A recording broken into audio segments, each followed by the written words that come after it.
Well, we're back after the very long 4th of July break. Did you do anything fun for the 4th?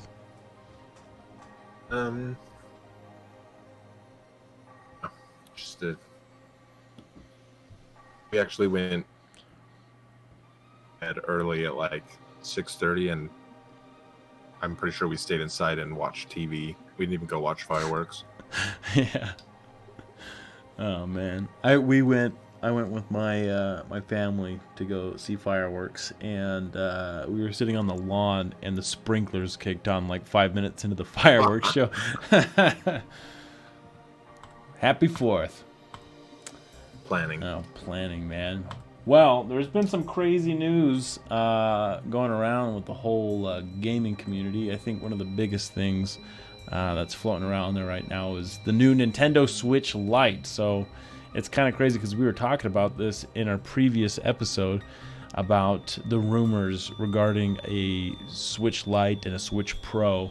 No word on the Pro version quite yet, but Nintendo did release an entire video announcing the Switch Lite, which is kind of interesting. I think it's more along the lines of what you had predicted, a smaller, compact Switch that didn't have detachable Joy-Cons. If I remember correctly, that's what your prediction was. Basically. Yeah. So what do you think now that you've seen it in action? You've kind of seen the specs, the 7-minute video advertising the way it works in real life. What do you think? I think it's cool. It's kind of like I was wondering how they would kind of revamp their handheld market, and I think that could kind of fit in that area. Yeah. Even better than what a regular Switch would do. Yeah. Yeah. It's not the Switch for me because I like to play on my TV. So. Right. And I feel like you'd want that capability with the Switch. I feel like you'd be missing out not being able to dock it to the TV and play, I don't know, Breath of the Wild on the big screen and then take it on the go. It takes that advantage away, I think. I don't know why. Maybe they'll incorporate this in a patch or something. Allow it to connect and just use your screen as like a monitor. Right. See that? You just use a USB-C or something like that, an HDMI cord. Yeah. See, that's kind of what. Power of the regular Switch docked, but it would still allow you to play on like a big screen. Right. I think it needs that. It definitely needs that because looking at this Switch Lite, it still has that USB-C charger, and it's the same location, same USB-C as the Switch. So Nintendo somehow is blocking that conversion to HDMI. I don't know the hardware well enough to see if that conversion takes place through software, or if they've got some kind of conversion cable inside the dock that actually allows that to happen. But I just feel like hopefully at some point Nintendo will just be like, oh, everyone's talking about how they want the Switch Lite to connect to the TV. Let's just, release that with an update with the software or something. I would assume that it's a software block and not hardware, since it's there and that capability is present already in the current Switch model. So I don't know. Decent. What? You cut out there, man. What'd you say? Nothing at all. I like it. I think it's a cool design. I like the unibody. I like the colors. I think there's promise there for sure. Yeah.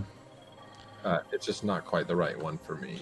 Yeah, I kind of see it as a Switch for kids, right? Maybe have like a 7-year-old, 6-year-old kid or something, and you want to give them. They don't make Game Boys anymore, so you give them a Switch. Maybe to shut them up in the car or something. Good. Shut up, kid. Or maybe. This podcast does not condone child abuse. Maybe the purpose is they're appealing to people to have another Switch. This one's more of your I'm traveling long distances Switch, because the battery life is pretty significant. However, I don't know if you saw today, but today they released that the current Switch model is getting a battery life update that's going to extend the current battery life 2 to 2.5 hours. So you could potentially get like 9 hours battery life with the current Switch model that will be coming out. So maybe not. Is the battery life bad on the Switch? I don't know, because I don't have one. So I have no complaints with it. I know a lot of people were pretty upset when the Switch was first announced that you could only get like 2 hours with Breath of the Wild on the go. But honestly, I don't really play 2 hours of video games on the go. And even when I'm on a flight, the flights that I'm usually on are not longer than an hour, 2 hours. Everything's pretty central. If I was flying from like California to New York, I'd probably be a little upset with the battery life. But I've never in any situation been like, crap, my battery just died. I was in the middle of fighting a Lionel. So it's not too bad, but extending the life almost 3 hours, I think that will make a lot of people happy. It's kind of impressive because even gaming laptops, I mean, the current battery life gets about the same battery life as a gaming laptop. So, I don't know. I think better battery is always better. Why not? Yeah, why not? Throw it in there. So, and this is kind of interesting. They have also kind of tweaked their patent on the Switch. And there was an article on The Verge talking about how they kind of retweaked their Switch patent, so now it's going to have a different CPU and better storage.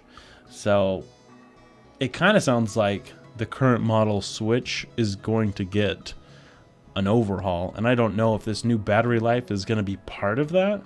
Maybe they're going to give better battery life, better processor, and better storage in the current version of the Switch. It would be interesting.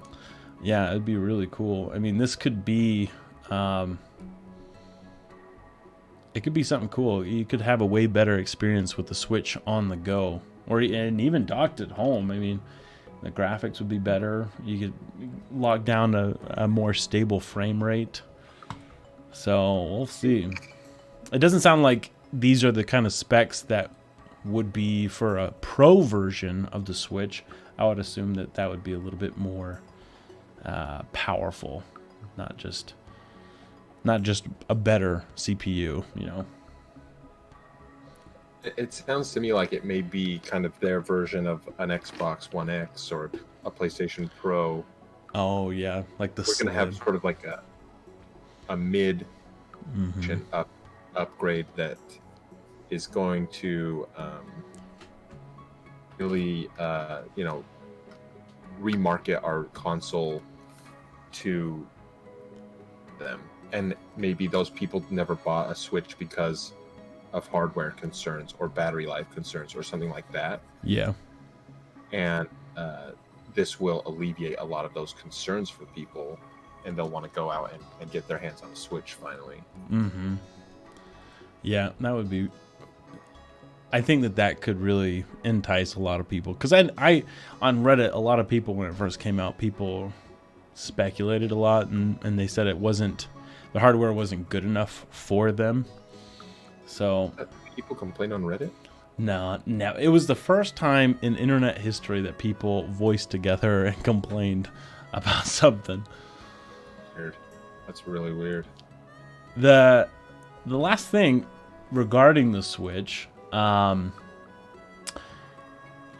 president of Nintendo were talking about, they had a meeting with the shareholders, and this was released. The shareholders, they asked Nintendo about cloud gaming, and it's kind of sound like smart shareholders.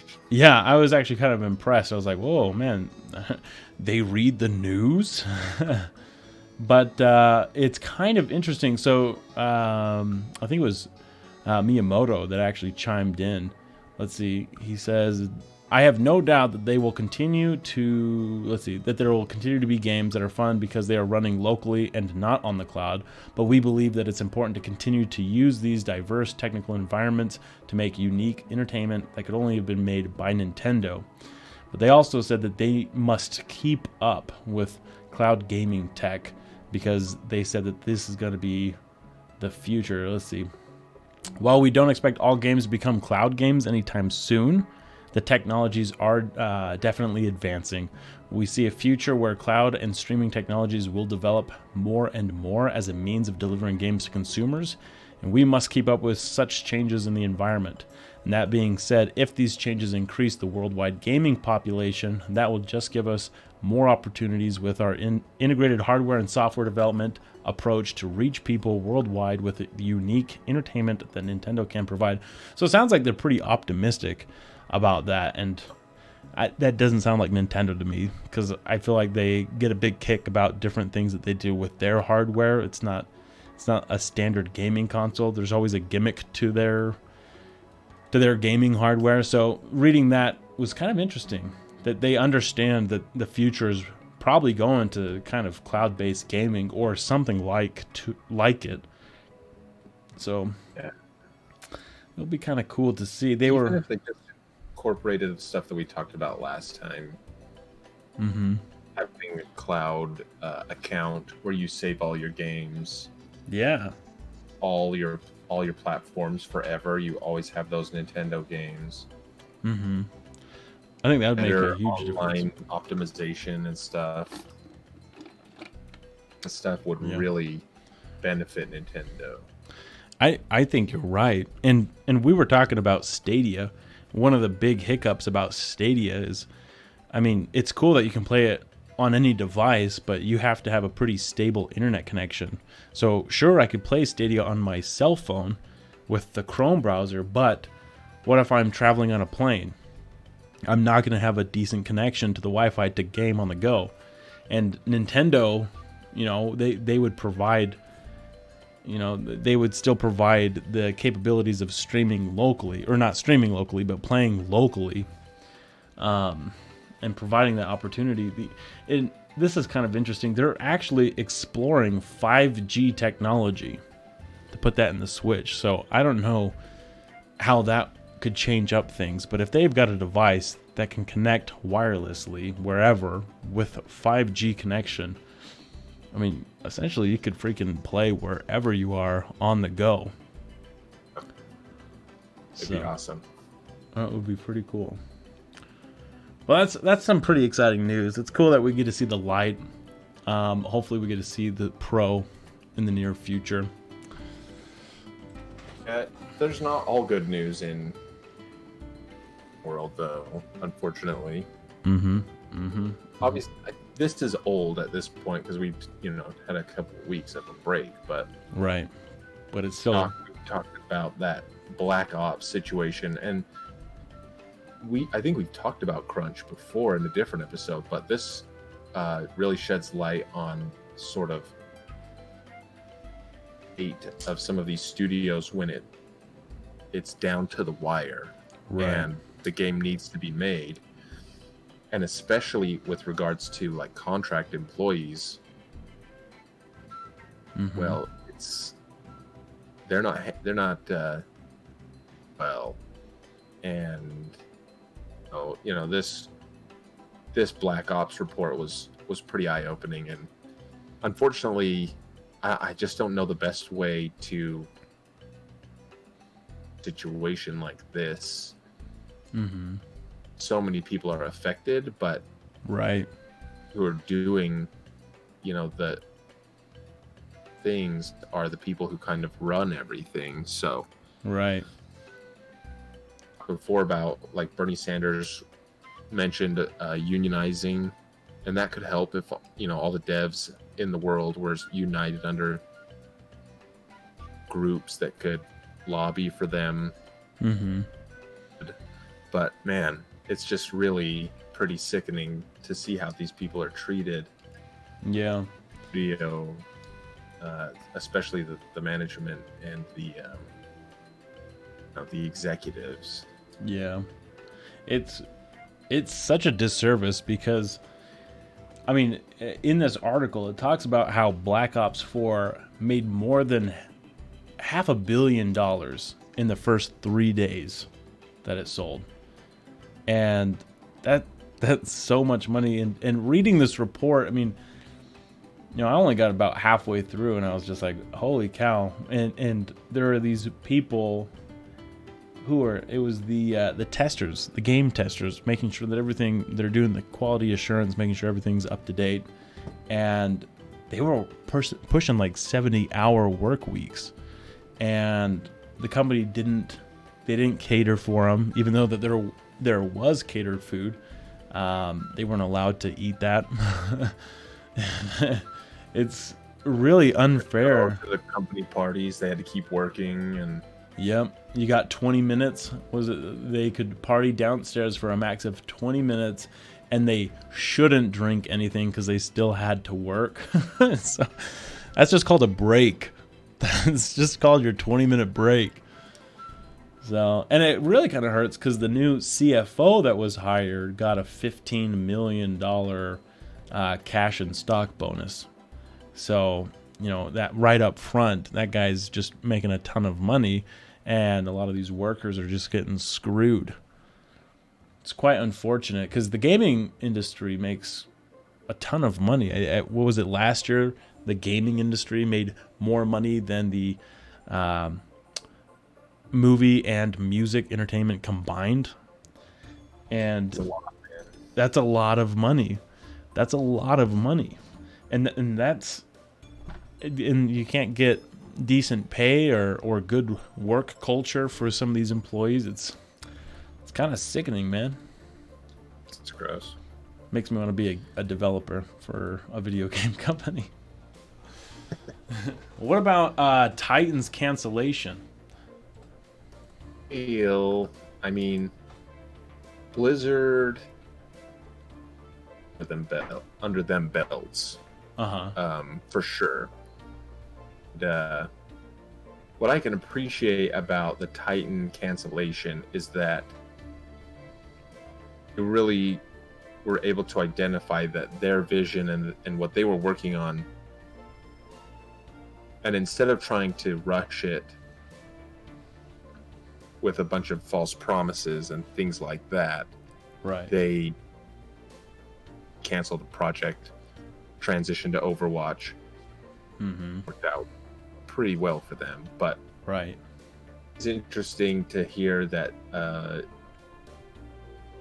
a storied company like Blizzard enough roadblocks where they feel like whatever they're working on needs to and pretty far into the development cycle.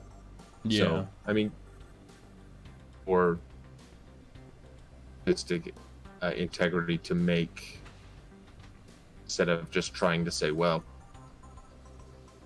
we can still make some money if we put this out there. Right. Then move on to the next game from there. Yeah. They have a pretty slow, development cycle over at Blizzard, and I'm interested to see what they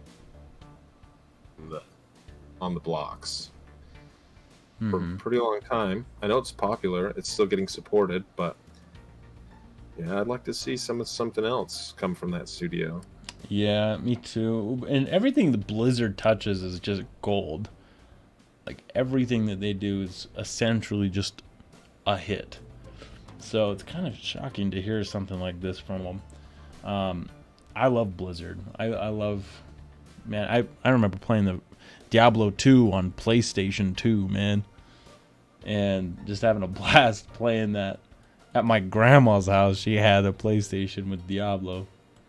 Go grandma. Go grandma, dude. I don't know. I don't know if she knew she had that. But it's just interesting to hear. And Jeff Kaplan, is that how you say his name? So he said that we failed horrifically in every way that a project can fail. It was devastating. It's kind of crazy to hear that, because usually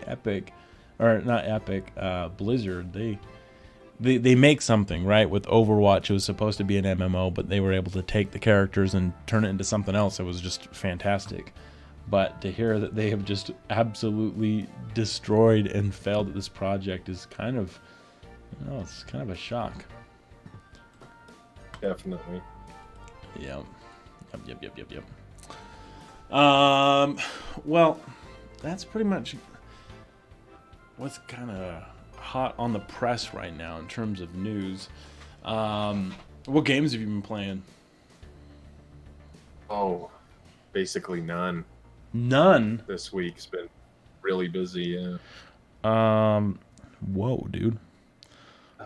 Not even squeezing some Destiny in? Oh, I did like 5 minutes one day. Yeah. Oh man. Well, it was the 4th, and plans, weekends, trips. I've been gone. Like, I was in Arizona twice in the last 2 weeks.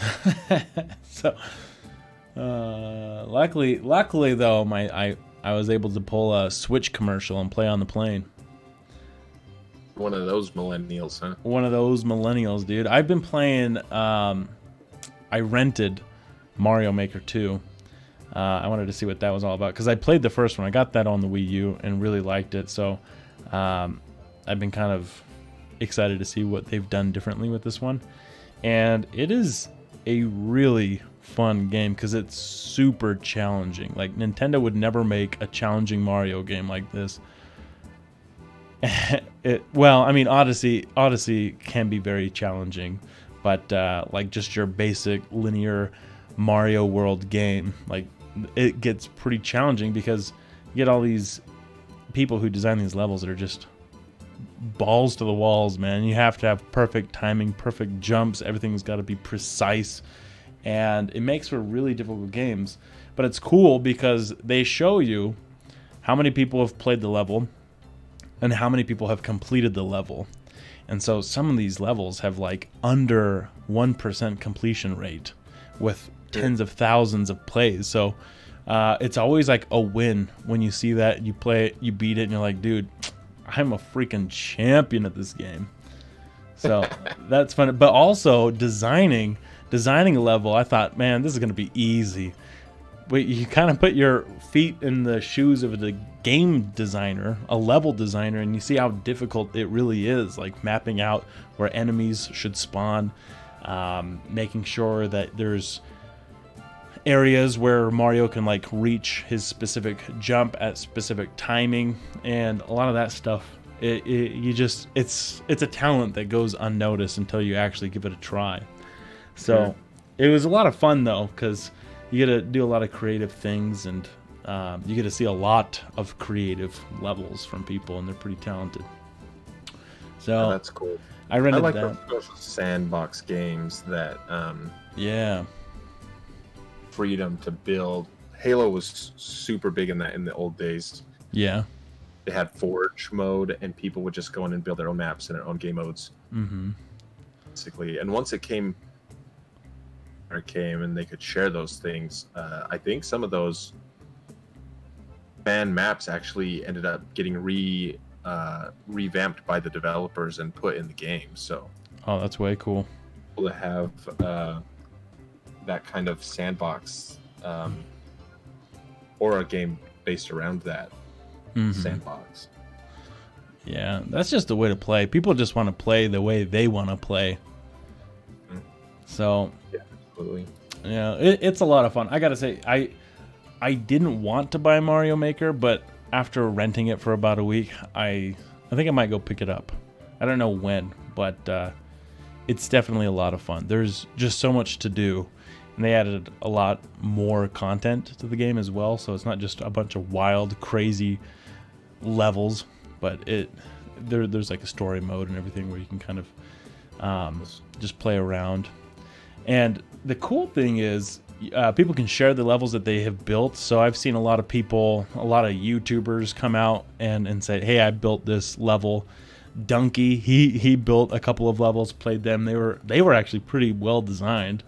The creator of Celeste, he went on and he developed a couple of levels that are just crazy, and it's kind of funny because he used a lot of the Celeste technique in his level design, but it was really kind of cool that you get people who do this for a living go out there and actually build levels. So a lot of fun. Yeah, I like that. Hollow Knight, I'm still plugging away at that.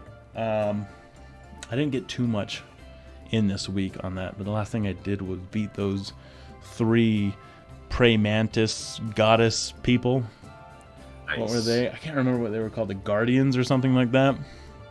Mantis Lords. Oh yeah, dude, they were hard as balls, man. I think I died probably like 100 times. Oh boy, you're in for a treat.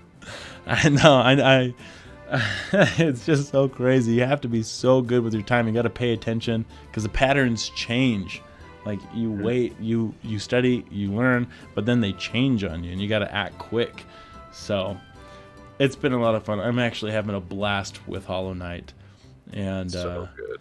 It's like savoring it. Just every time I plug it in and I play it, it's just like a good it's a good time. And I've been getting back into Overwatch. So summer event started, right? What's that? Summer event started, right? Summer event started. In fact, I gotta boot up the old system and update it. My brother Greg keeps texting me saying, "Hey, let's play some Overwatch. Let's play, dude." And so he and I have been playing. We probably played 3 or 4 times last week. So my other brother, he started playing it, but on Xbox. And Greg got an Xbox, but I don't have an Xbox, so I can't play with them. So I gotta find a spare Xbox laying around and $60 to buy the game, so I can play with them. But that's been a lot of fun. How many times have you bought Overwatch now? Twice. One time I bought it with my Movosity bucks from work. I got like 40 Movosity dollars, and I was like, I'll fork $20 over to get it on PC. So my level on PC is super low, and I am not good with the keyboard and mouse. I mean, it's easy to aim with the mouse, but it sucks to control your guy with the keyboard, I think. It's different for sure.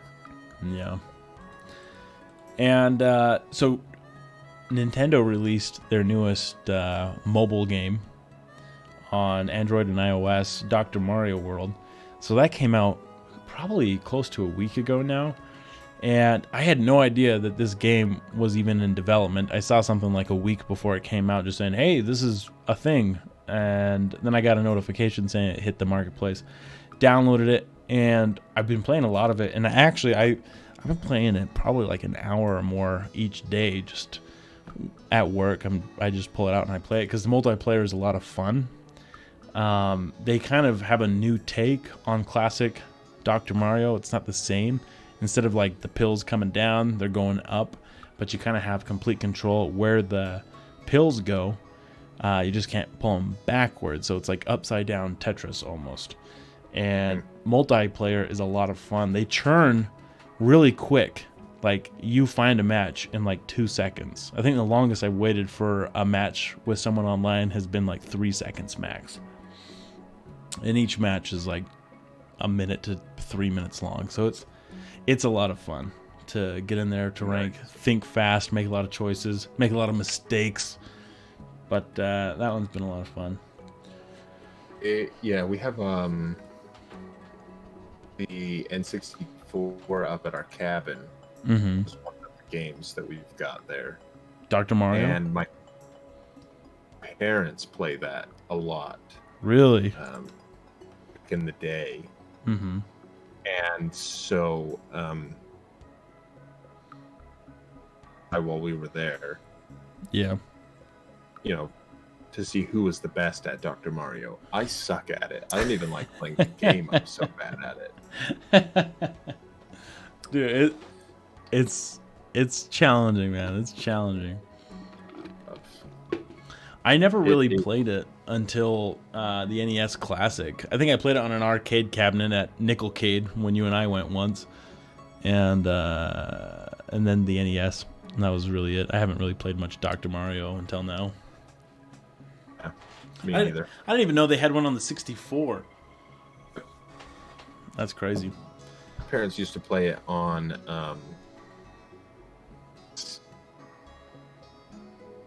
was how they played it. On what? NES. Oh, the NES. That's right. You told me that your dad had an NES. That's weird. I don't picture your dad playing games ever. Either. It's weird. All right, man. Well, that's about all the time we have for tonight. So I was thinking this week, what we should do is we should play some Hollow Knight, and for the listeners to play alongside with us. And then next week, what we can do is kind of do an in-depth conversation about the game, things that we like, things that we don't like, things that, you know, make it great, essentially, like a book club. You know, we'll play a game together, and then we'll discuss it with some brunch.